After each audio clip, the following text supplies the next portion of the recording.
So class हमारे पास D1 exercise है और D1 एक्सरसाइज के अंदर हमने फिल इन द ब्लैंक्स करनी है। सो हमारे पास फर्स्ट सेंटेंस है when the baby is asleep she snuffs gently, मतलब वो आराम से, जेंटली मीन आराम से, वो क्या है, वो स्नोर करती है मीन्स उठती है, जागती है, और वो इस तरह की जो साउंड जागने से पहले इंसान स्नोर करता है उसे कहते हैं। और नेक्स्ट है हमारे पास बी। बी के अंदर कॉमिकली आएगा, कॉमिकली मीन्स फनीली। नेक्स्ट पे हमारे पास है हंग्रीली एंड फ्यूरियसली, भूख से और गुस्से से।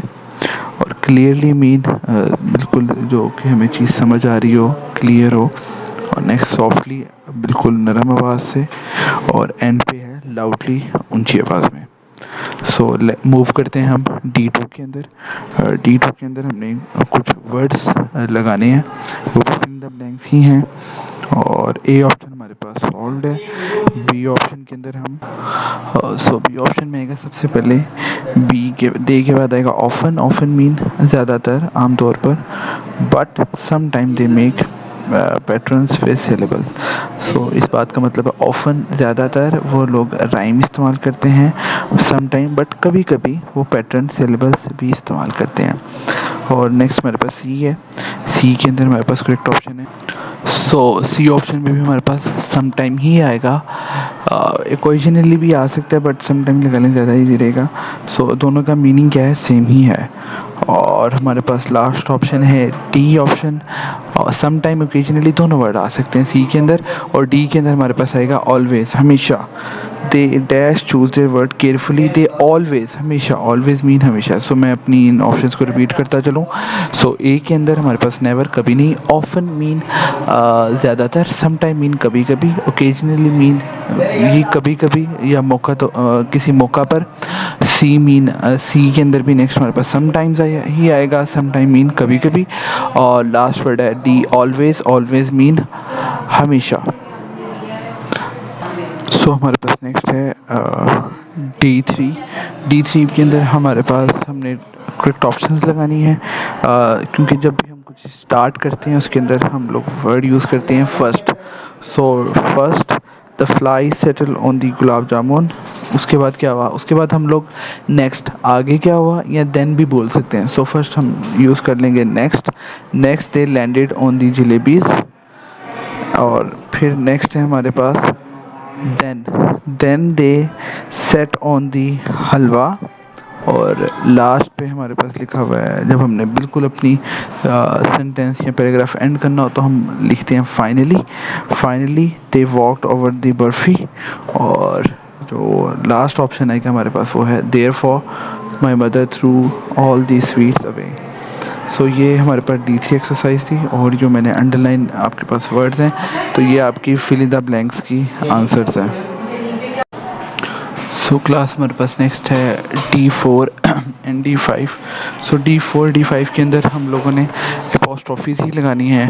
और आपको जैसे कि याद हो तो मैंने क्लास में काफ़ी आपको डिटेल से करवाया था। सो उम्मीद आपको समझ आ गई होगी, तो आप ये खुद भी सॉल्व कर सकते हैं, बट फिर भी मैं आपको ये करवा रहा हूँ ताकि आपकी प्रैक्टिस हो जाए।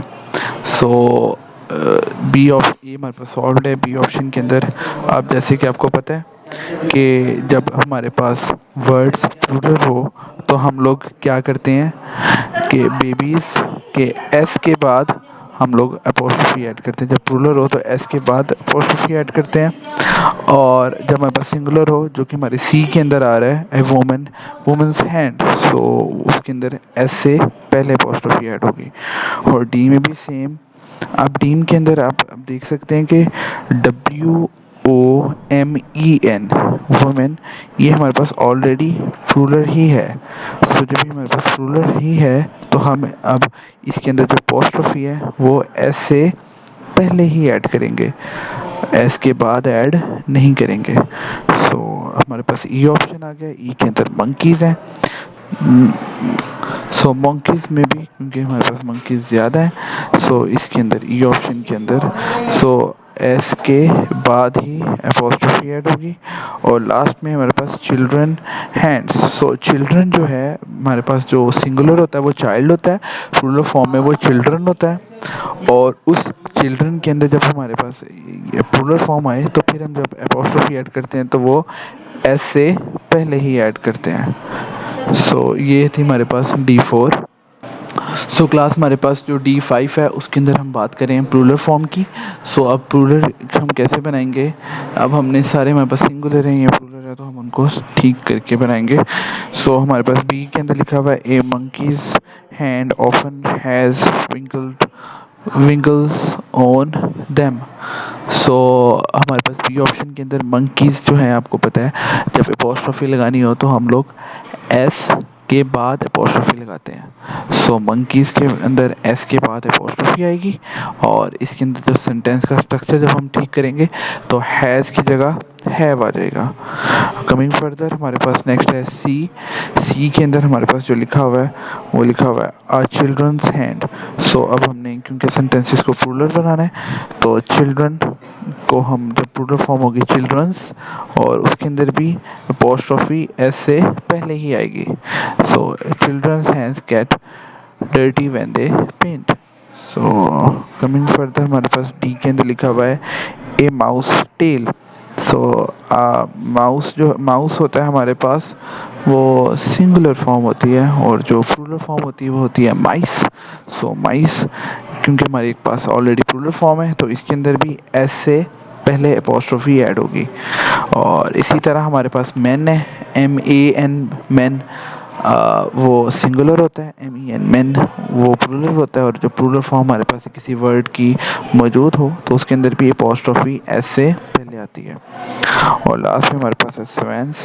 सो इसके अंदर क्योंकि अब ये इसकी प्लूरल फॉर्म के अंदर एस ऐड होता है तो अब जब एस ऐड होगा तो एस के बाद इसकी एपोस्ट्रोफी लगेगी। सो उम्मीद है आपको ये समझ आ गया होगा और किसी चीज़ की भी समझ नहीं आएगी तो आप मेरे से कांटेक्ट करके पूछ लेंगे।